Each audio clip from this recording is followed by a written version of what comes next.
चलिए आज एक दिलचस्प सफर पर चलते हैं और जानते हैं कि हमारे बाथरूम में रखा वो साधारण सा दिखने वाला साबुन असल में बनता कैसे है। रोज ही तो हम साबुन इस्तेमाल करते हैं, है ना? पर कभी ये सोचा है कि तेल और फैट जैसी चीजें आखिर एक ठोस साबुन की टिकिया में बदल कैसे जाती हैं?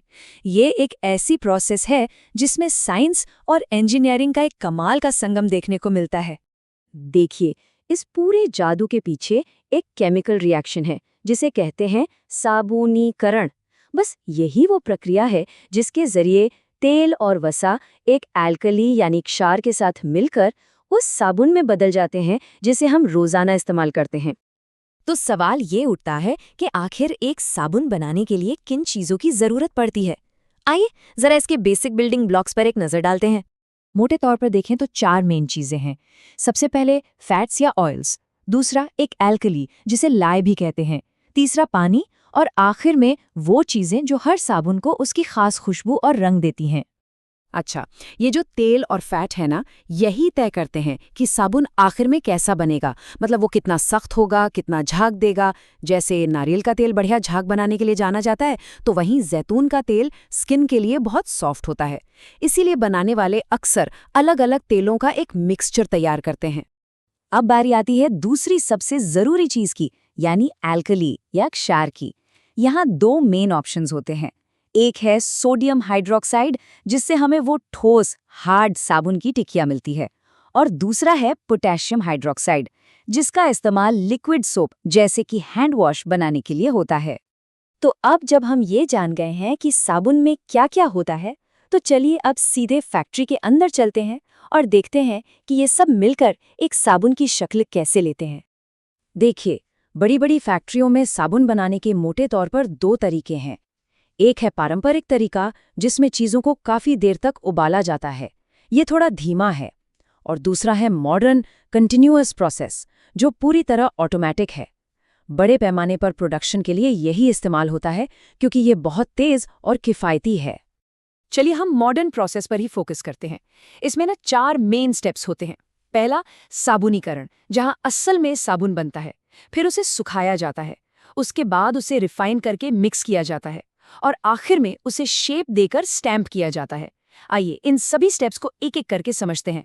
सारी कहानी शुरू होती है एक बहुत बड़ी केतली या कह ले टैंक से। यहीं पर तेल और एल्कली को एक साथ मिलाया जाता है और रिएक्शन को तेज करने के लिए गर्म किया जाता है। बस यहीं पर वो केमिकल मैजिक होता है जिससे साबुन बनता है। अब रिएक्शन के बाद जो साबुन बनता है ना, उसमें पानी बहुत ज्यादा होता है। तो ड्रायर का काम है इस फालतू पानी को हटाना ताकि साबुन एक ठोस शक्ल ले ले और उस पर आगे काम किया जा सके। पानी सुखाने के बाद साबुन को भेजा जाता है एक मशीन में जिसे प्लॉडर कहते हैं। ये मशीन साबुन को कंप्रेस करके मतलब दबाकर उसे एकदम स्मूथ और घना बना देती है। इसके बाद साबुन एक लंबी लगातार पट्टी की तरह बाहर निकलता है। और अब आता है फाइनल स्टेप, यानी स्टैम्पर। यहाँ उस लंबी साबुन की पट्टी को अलग अलग टिकियों में काटा जाता है और फिर उन पर कंपनी का लोगो और दूसरी डिटेल्स छापी जाती हैं। तो ठीक है, अब हमारे पास एक प्लेन बेसिक साबुन तो बन गया, लेकिन दुकानों में जो साबुन मिलता है वो तो इससे कहीं ज्यादा होता है ना? तो उसे वो फाइनल टच कैसे दिया जाता है? यहीं पर सारा आर्ट और क्रिएटिविटी का काम शुरू होता है। बनाने वाले साबुन को खास बनाने के लिए उसमें तरह तरह की चीजें मिलाते हैं।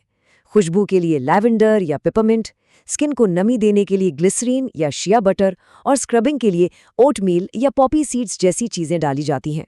इन सब चीज़ों में शायद सबसे ज़रूरी है खुशबू। यही वो चीज़ है जो किसी खास ब्रांड के साथ हमारी पहचान बनाती है और उस प्रोडक्ट को यादगार बना देती है। एक साबुन की टिकिया बनाना एक बात है और हर दिन लाखों टिकियां बनाना, इन दोनों में ज़मीन आसमान का फ़र्क है। इतने बड़े स्केल पर प्रोडक्शन करना अपने आप में एक बहुत बड़ा चैलेंज है। अगर इसके स्केल को समझना है तो जरा ग्लोबल सोप मार्केट पर नजर डालिए।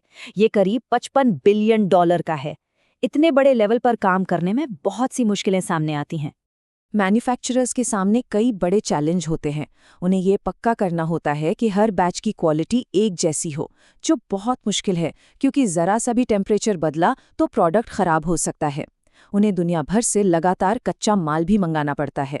और सबसे ज़रूरी, उन्हें कास्टिक एल्टली जैसे खतरनाक केमिकल्स को संभालते वक्त सुरक्षा के सख्त नियमों का पालन करना होता है। तो ये पूरा सफ़र देखने के बाद वो जो साधारण सी दिखने वाली साबुन की टिकिया है ना, उसे देखने का नज़रिया ही बदल जाता है। मतलब ये सिर्फ एक साफ सफाई की चीज नहीं है, ये एक सफर है जो कच्चे तेल और एल्कली से शुरू होता है और एक बहुत ही कंट्रोल की हुई प्रक्रिया से गुजरता है जो सटीक केमिस्ट्री और एडवांस्ड मशीनरी पर टिकी हुई है।